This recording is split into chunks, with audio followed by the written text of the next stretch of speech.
भजन की कुछ लाइनें हमें अत्यंत प्रिय लगती हैं। कहते हैं कि रक्त मांस हड्डी के ढेर पर चढ़ा हुआ है चाम, देख इसी की सुंदरता हो जाती नींद हराम। ये माया तेरी बहुत कठिन है राम। वास्तव में व्यक्ति को जिन जिन चीजों में सुख दिखाई देता है वहां पर सुख है नहीं, ये माया का पर्दा उसकी आंखों पर पड़ा हुआ होता है और वो उन्हीं चीजों के पीछे भागता रहता है। और आश्चर्य की बात यह है कि वो बार बार इन चीजों के कारण दुख भोगता है, अशांति आती है जीवन में, उसके जीवन में बहुत उद्वेग आता है। इन सारी चीजों के बाद भी उसे लगता है कि एक दिन मुझे यहीं से सुख मिलेगा, और वो दिन कभी भी नहीं आता है। ये माया का प्रभाव है। जिसने इस माया को समझ लिया, समझो उसने इस परीक्षा को उत्तीर्ण कर लिया। ये प्रभु की परीक्षा है कि मुझ तक पहुंचने के लिए तुम्हें अपने आप को सिद्ध करना होगा और ये समझना होगा कि माया क्या है, यथार्थ क्या है, वास्तविकता क्या है, कहां सुख है और कहां दुख है। ये समझे बिना हम इस माया से ऊपर नहीं उठ सकते। ये माया हमें कैसे फंसाती है, आप एक उदाहरण से समझें। एक बार ऋषि शोभरी, जो कि एक ब्रह्मलीन ऋषि थे, बड़े विद्वान थे, वो तपस्या कर रहे थे और जो उनकी समाधि का स्थान था वो जल के अंदर उन्होंने समाधि लगाई हुई थी। बहुत लंबा समय उनको उस समाधि में बीत जाता है। एक दिन उनकी आंख खुलती है तो वो देखते हैं कि जल के अंदर मछलियां काम क्रीड़ा कर रही थी, शारीरिक संबंध बना रही थी। जैसे ही ऋषि शोभरी उन मछलियों को देखते हैं तो उनके मन में एक इस प्रकार का भाव उत्पन्न होता है कि क्यों ना इस सुख को भी अनुभव करके देखा जाए कि इसमें क्या सार है, ये कैसा अनुभव कराता है। मन में जब ऋषि के इस प्रकार का संकल्प होता है, ऐसी प्रेरणा उठती है, तो वो अपनी साधना छोड़ करके राजा मानधाता के महल में पहुंच जाते हैं। राजा मानधाता उनका स्वागत करते हैं और उनसे आने का कारण पूछते हैं। उस पर ऋषि शोभरी कहते हैं कि मैं आपकी पुत्री के साथ विवाह करना चाहता हूं। लेकिन उनकी शारीरिक स्थिति को देख करके राजा सोचते हैं कि मैं अपनी पुत्री का विवाह इनके साथ किस प्रकार करूं, क्योंकि उनके पूरे शरीर पर काई लगी हुई थी, उनका शरीर बहुत ही कुरूप दिखाई दे रहा था। ऋषि को यह बात पता चल जाती है कि राजा के मन में क्या स्थिति चल रही है। बड़े सिद्ध तपस्वी वो थे। तो वहां पर राजा उन्हें कहते हैं कि आप स्वयं ही मेरी पुत्रियों के महल में चले जाएं, वहां पर मेरी पुत्रियों में से जो भी आपको पसंद करेगी उसके साथ ही आपका विवाह कर दिया जाएगा। लेकिन राजा की मनोस्थिति को ऋषि समझ जाते हैं और वो वहां से चलते हैं और महल में जाने से पहले इस प्रकार का रूप धरते हैं कि वो बड़े ही सुंदर हो जाते हैं, बड़े ही तेजस्वी। इतनी सुंदरता उनके रूप से झलकती है कि इतना सुंदर सृष्टि पे कोई और पुरुष कभी देखा ही नहीं किसी ने। ऐसी स्थिति और ऐसा वैभव और ऐसा सौंदर्य लेकर के जब वो महल में प्रवेश करते हैं तो राजा की 50 पुत्रियों में से 50 की 50 ये कहती हैं कि हमें इनके साथ ही शादी करनी है, इनके साथ ही विवाह करना है। ऐसा जब होता है और ये एक विवाद खड़ा हो जाता है कि ये मुझसे विवाह करने के लिए आए हैं, दूसरी पुत्री उनकी कहती नहीं, ये मुझसे, मैं सबसे बड़ी हूं, मुझसे विवाह करने के लिए आए हैं। तो ऐसी स्थिति देख करके ऋषि शोभरी कहते हैं कि आप विवाद में ना पड़े, मैं आप 50 की 50 से ही शादी कर लेता हूं। और वहां पर उनकी इच्छा के अनुरूप 50 कन्याओं से राजा की, महर्षि शोभरी की शादी हो जाती है।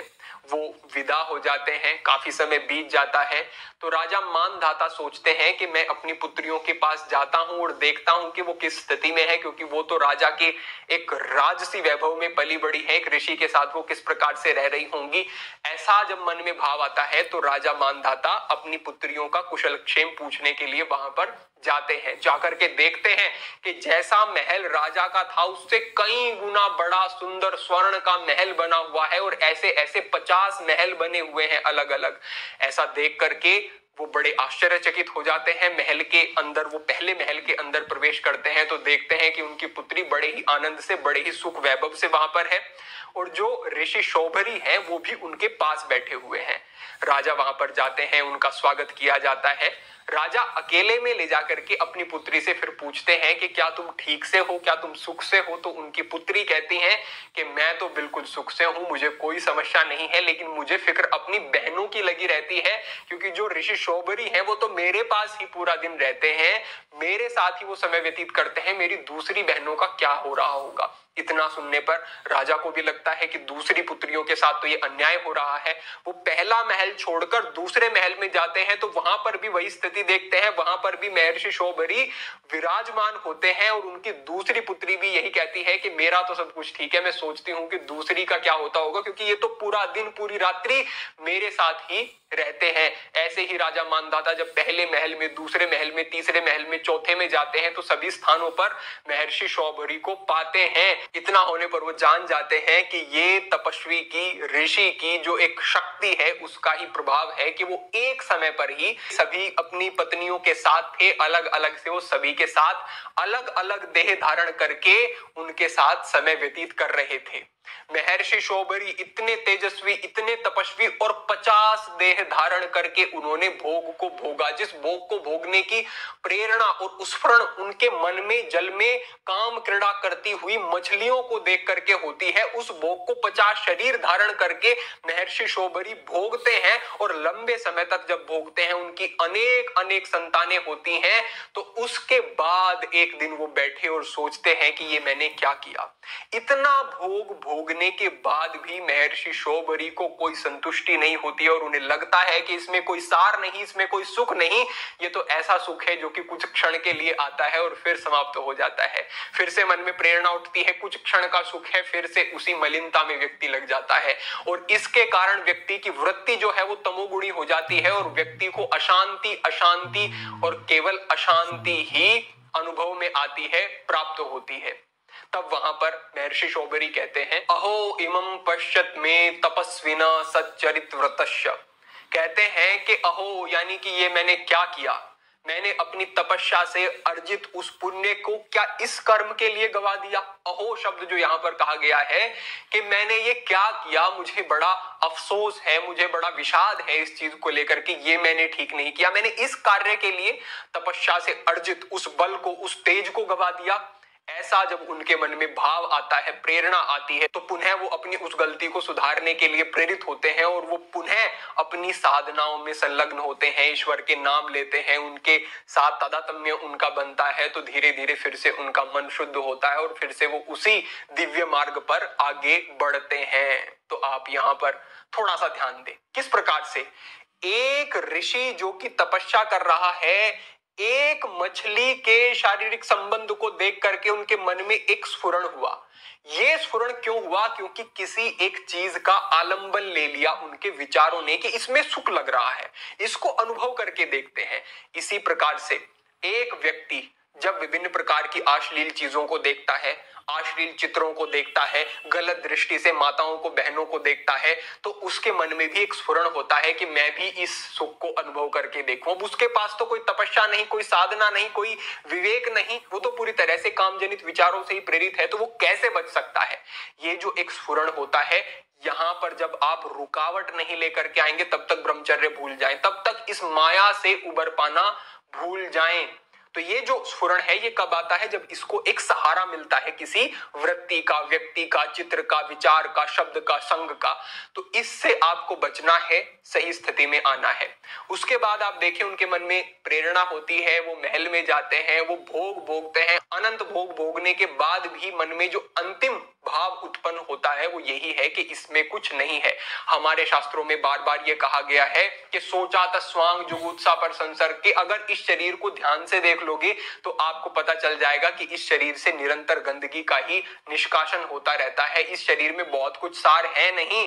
आप ये देखेंगे तो अपने शरीर से आसक्ति समाप्त हो जाएगी, पर संसर्ग, दूसरे व्यक्ति के शरीर से संपर्क बनाने का भाव भी समाप्त हो जाएगा। कब होगा? जब विवेक का प्रयोग करोगे। अब कई व्यक्ति कहेंगे जिस प्रकार से महर्षि शोभरी ने भोग को भोगा और भोग को भोग कर उन्हें यह अनुभव हुआ कि इसमें कुछ नहीं है, हम भी भोग को भोग के देखते हैं और इतना भोगेंगे कि हमें अनुभव हो जाएगा कि इसमें कुछ नहीं है और हमारी आसक्ति समाप्त हो जाएगी। नहीं होगी। क्यों नहीं होगी? क्योंकि वो तपस्वी थे, उन्होंने विचार किया। लेकिन व्यक्ति हमने देखा है, हजारों लाखों व्यक्ति आज इसी कुचक्र में फंसे हुए हैं, पूरा जीवन नष्ट हो जाता है, शरीर बूढ़ा हो जाता है, लेकिन वासना बूढ़ी नहीं होती। वासना ज्यों की त्यों जवान ही रहती है। तो इस स्थिति से बाहर निकलना है तो संयम ही है। उस प्रेरणा को रोको जो बार बार प्रेरणा आकर के आपको भ्रष्ट करती है। उस प्रेरणा को अगर रोक दोगे तो समझे आप कि आप इस माया से ऊपर उठ सकते हैं। अब इस माया से ऊपर उठने के आप सीधे से दो तरीके समझ लें। पहला तो आप ये उदाहरण समझें कि जिस प्रकार से आपके पास कोई एक जमीन है, आप उस जमीन के अधिकारी हैं। अब आपके पास ये अधिकार हो जाता है कि आप उस जमीन के टुकड़े को किसी को भी दे सकते हैं, क्योंकि आप उस जमीन के टुकड़े के स्वामी हैं। लेकिन अगर कोई राह चलता व्यक्ति कहने लगे कि जाओ मैंने तुम्हें ये जमीन दे दी, या फिर मैं इस जमीन को किसी दूसरे व्यक्ति को दे सकता हूं, तो वो दे नहीं सकता, क्योंकि वो उसका स्वामी नहीं है, उस पर उसका अधिकार नहीं है। जिस पर जिसका अधिकार होता है वही उस वस्तु को किसी दूसरे व्यक्ति को दे सकता है। इसी प्रकार से जो ये माया है ईश्वर की, इस पर केवल और केवल ईश्वर का ही अधिकार है, और ईश्वर ही इससे आपको मुक्त कर सकते हैं। आप देखें कि कितने व्यक्ति उपाय कराते हैं, बहुत सारे धन व्यय करते हैं, लेकिन कैसे माया से मुक्ति होगी? क्योंकि जो उपाय कर रहा है वो भी तो माया के वशीभूति है। वो भी सोच रहा है कि मुझे दक्षिणा में 1000 मिलेंगे, 1500 मिलेंगे, 20,000 मिलेंगे, 50,000 मिलेंगे।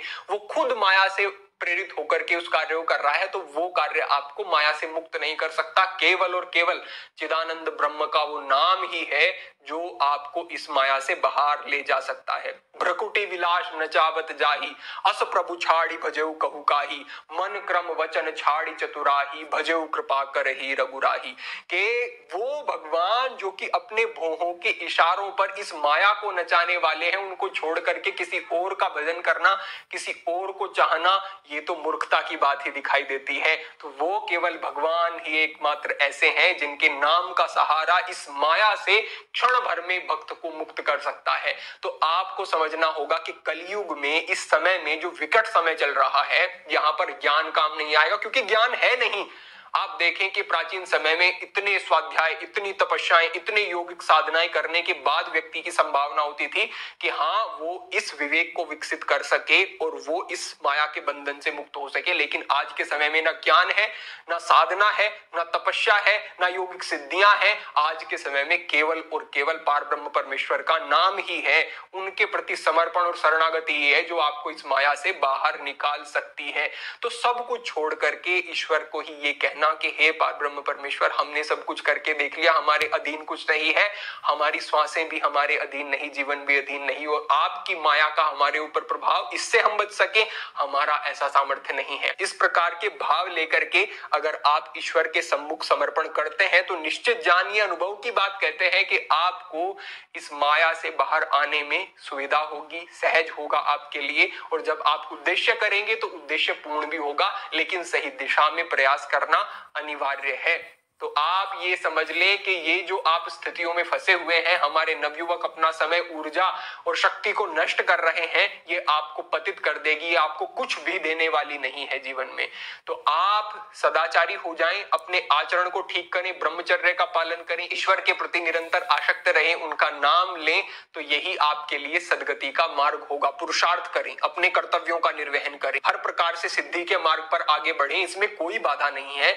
लेकिन जो भी करो ध्यान रखो कि तस्मात् सर्वेषु कालेषु माम अनुस्मर युद्धच, कि मुझ में निरंतर मन को लगाए रख, फिर तू जो करेगा वो तेरे लिए कल्याणकारी होगा। इस प्रकार से समझ करके जब आप जीवन में आगे बढ़ेंगे तो जीवन में आनंद होगा, व्यवस्था होगी और हर प्रकार से आपका कल्याण होगा। आपसे यही अपेक्षा रखते हुए कि आप अपने जीवन में आगे बढ़ें, आचरण को ठीक रखें, विचारों को ठीक रखें, आज के इस मार्गदर्शन को यहीं पर समाप्त करते हैं।